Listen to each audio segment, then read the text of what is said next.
اللہ کا بڑا کرم ہوا تھا، اس میں کوئی شک نہیں۔ اس ملک میں 1974 میں جو فیصلہ ہوا قادیانیوں کے غیر مسلم اقلیت قرار پانے کا، وہ واقعہ یہ ہے کہ بہت ہی مبارک فیصلہ تھا۔ اس کے لیے تحریک جو اٹھی وہ بھی بہت ہی عمدہ تھی، بہت پرامن تھی، بہت منظم تھی۔ مولانا سید محمد یوسف بن نوری رحمۃ اللہ علیہ اس کے قائد تھے۔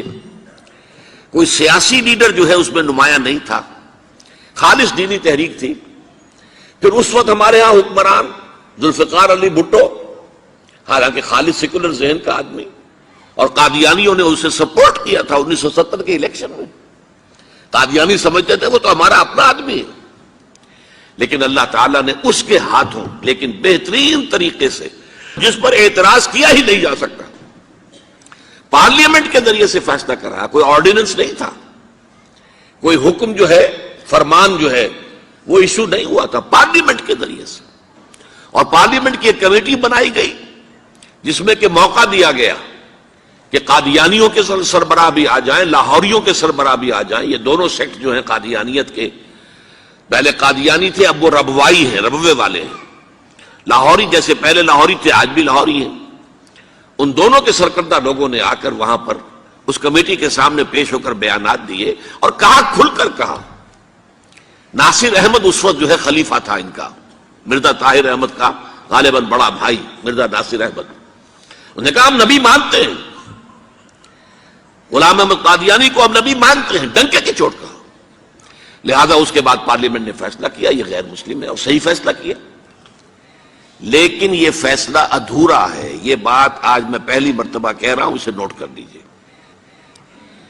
قادیانیت کے فتنے کو کوئی گزند نہیں پہنچا ہے ان کے غیر مسلم قرار دیے جانے سے۔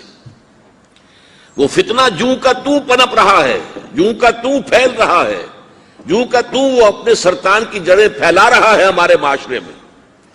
اور ویسے یہ کہ عالمی سطح پر انہیں بڑی سرپرستی حاصل ہو گئی ہے، پوری دنیا جو ہے، مغربی دنیا، وہ ان کی سرپرستی کر رہی ہے۔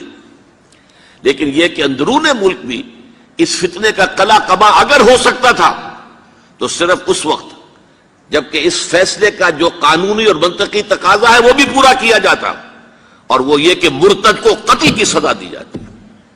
اسلام میں مرتد کی سزا قتل ہے۔